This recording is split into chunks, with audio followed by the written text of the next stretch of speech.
My name is Sam Peacock, otherwise known as Harbinger Comics. I am a illustrator, painter, artist. I don't know. It's weird calling myself an artist because I feel like that's such a professional term. But I do this for a profession, so at this point, I think it's okay to call myself an artist. Hello, my name is Joseph Hiroshi, and I'm aspiring to become a tattoo artist. Hello everyone, my name is Panote Nuchprayoon. I am a 2D, 3D generalist, so I pretty much do everything.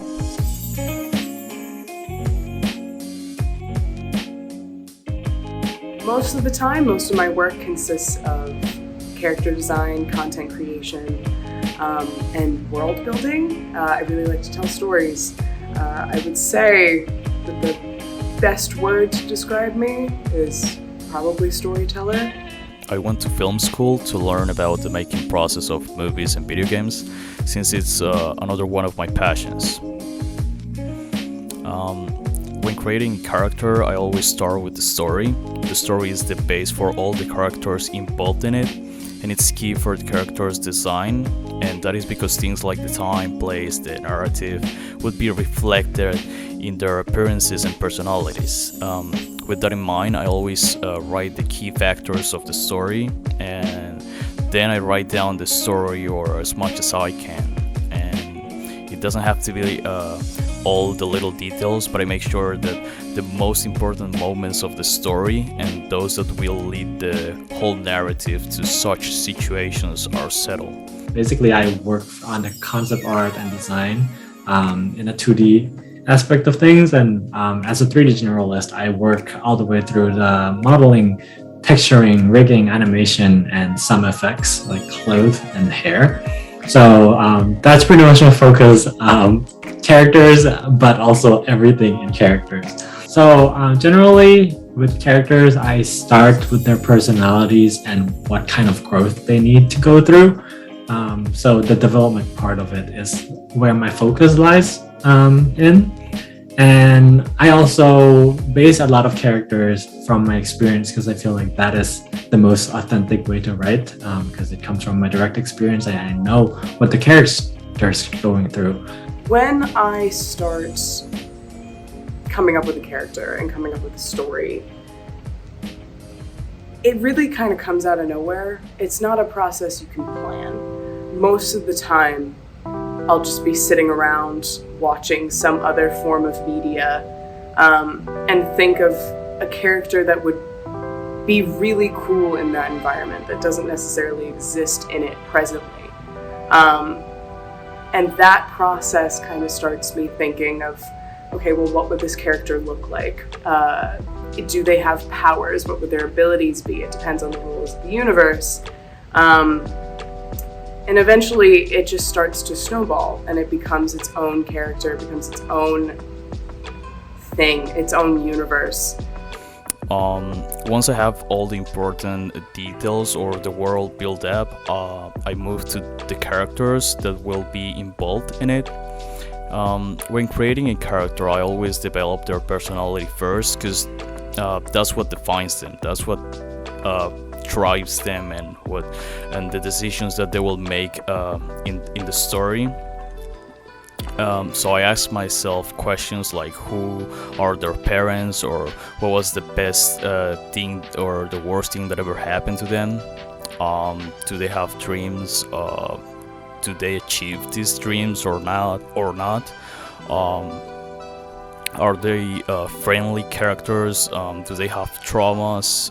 And things like this will help me to build up their personalities. So I like to spend a lot of time developing their personalities and making sure that their existence makes sense in this world, because otherwise people will not be able to empathize with them. Once I really understand the characters, designing their appearance becomes easier, because now I know how they would look in this world, and things like the colors they like, to where would go accordingly with their personalities. I am mostly drawn to characters that have serious depth and an arc in their story. I hate flat characters. I was told once in a fiction writing class that you need flat characters in order to move a story, and that just disagreed with me so greatly. I think every character in a story should have some sort of depth. They should have some sort of arc.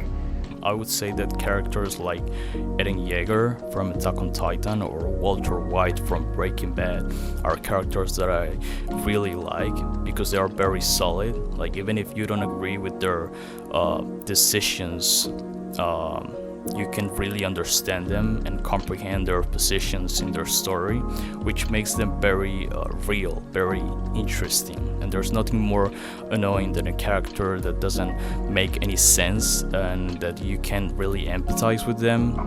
As people, we don't remain the same way from birth. We change and we evolve, and sometimes we evolve a lot in a short period of time.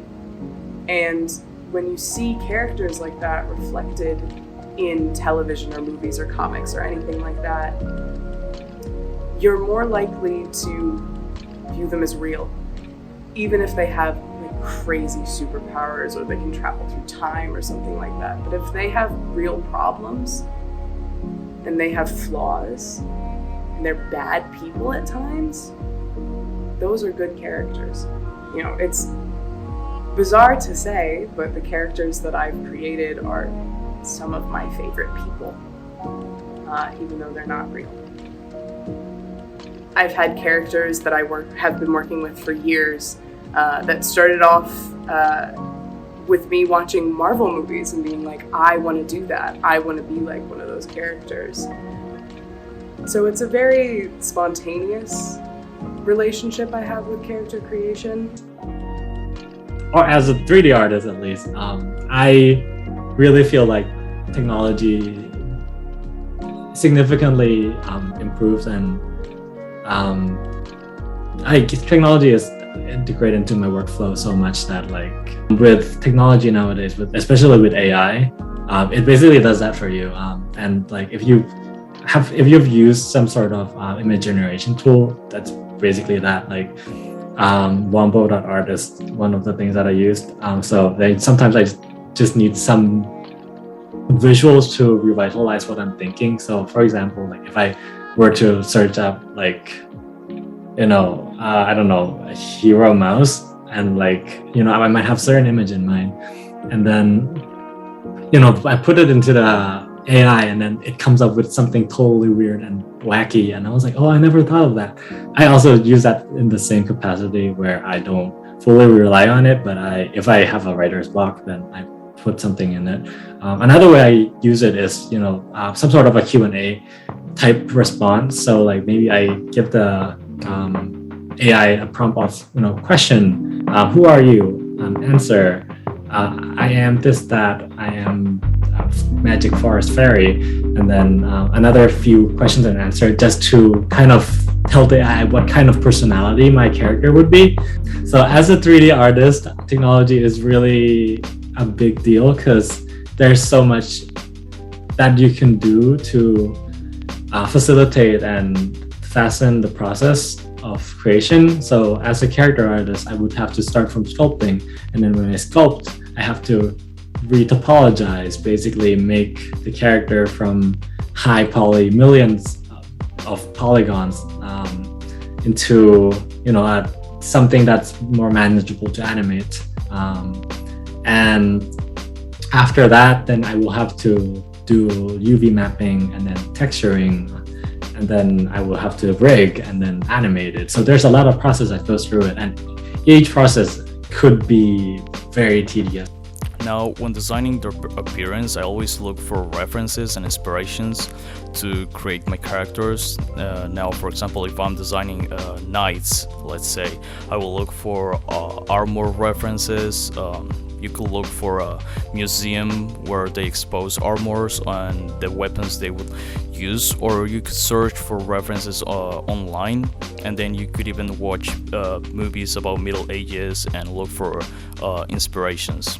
Once I have all these images, I like to make two files, one that contains all the references, and then the other one would have all the inspiration and the looks, or even the color palettes. Like, it doesn't really have to be the armor designs, it could be things like a certain color or even a simple object or stuff like this.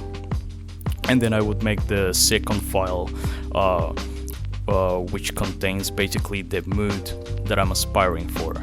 I would usually start with one page, trying to be very loyal, let's say, to the actual appearance of the knights in this example. So I would make the knights just like they would look back in the day.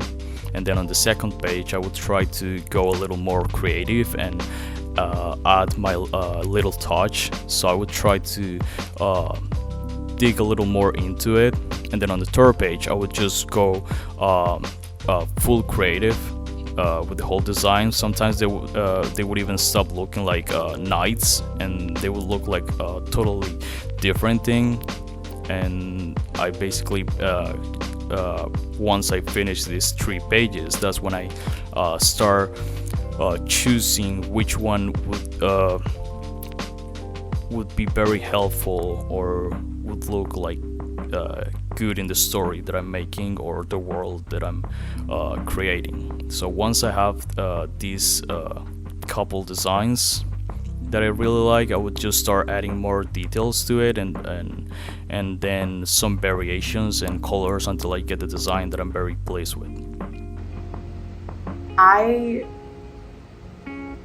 get inspired by everything, is the thing. When you are a character designer and you're a content creator in the sense of creating a world building, every single thing around you helps inspire that.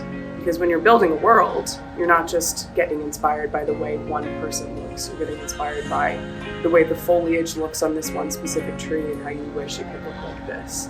I have a lot of things that inspired me. This goes from different masters in the past, like old artists, Vermeer, all the way up to like more modern, like J.C. Leyendecker is one of my all-time favorite artists. I do appreciate Pixar movies a lot, and DreamWorks animation is also crazy cool. A lot of them are animation, I would say. But yeah, I mean, I've always been a movie person. I'm not a film bro by any means. I'm not a film student or a film person. But the movies I enjoy are stupid, and they're not considered good cinema, but they're fun, or they're engaging, or they're dynamic, or the characters are fun to be around. It's a fun universe to put yourself in. And I think that in particular inspires me, because I've always wanted to do that for somebody else. I've always wanted to create a character that somebody could relate to or rely on or see themselves in.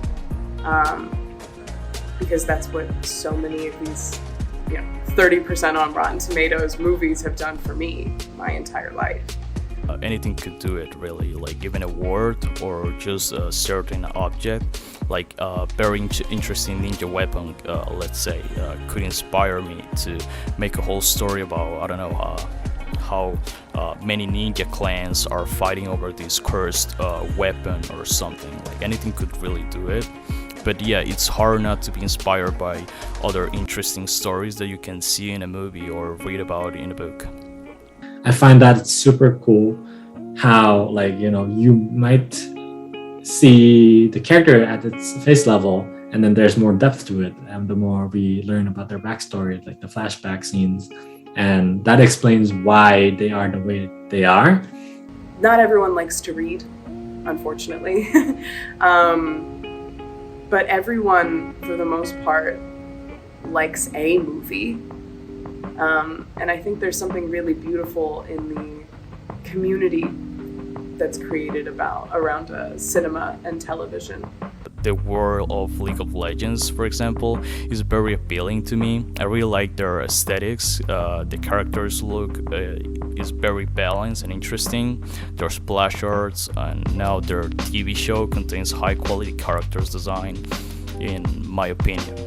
Or another game that I really love for their character design could be Metal Gear Solid, which is actually the game that inspired me to get into concept art and therefore go to film school. Like Yoji Shinkawa is just a huge inspiration for me. So what's next for our good old Harbinger Comics? As of recently, I've been doing more paintings, more conceptual work that isn't necessarily character creation, but character creation is a very organic process. You can't grind away at it for years and come up with new things and new aspects and new backstory for your characters every single day, because eventually you hit a wall. But the great thing about designing characters and creating a universe and storytelling is that those characters will always be there. You can always come back to them because they're yours. So I think what's next is one day, obviously, I would love to write a graphic novel for my characters because I feel like they deserve it. I mean, like, it would be amazing if people can see my work out there and like play it and make an impact in people's life. Or maybe, someone starts to care about the environment from either my game or animation. I would be really happy. I would like to see my work come to life as either an animation or a game, mainly because those are my two most familiar field. For me, I want to have my say in every single step of making my character. That might be like impossible, but I do want to create some sort of independent film or game that basically I will work with people or by myself, probably with people, through the whole process of creation and output the result that I want. So that is my end goal, and stay tuned. Now, when it comes to character designs, I just want for people to really empathize with the characters that I make. Like, if I could make somebody cry, feel frustrated or excited about the character's achievements, then I would say I achieved my goal. My plans for the future are to become a successful tattoo artist, and hopefully in my free time develop all these stories that I have in my head into, like, I don't know, most likely comics, but I don't think that's happening anytime soon since I'm currently a one-man army. So what's next? Graphic novel, movie, hopefully.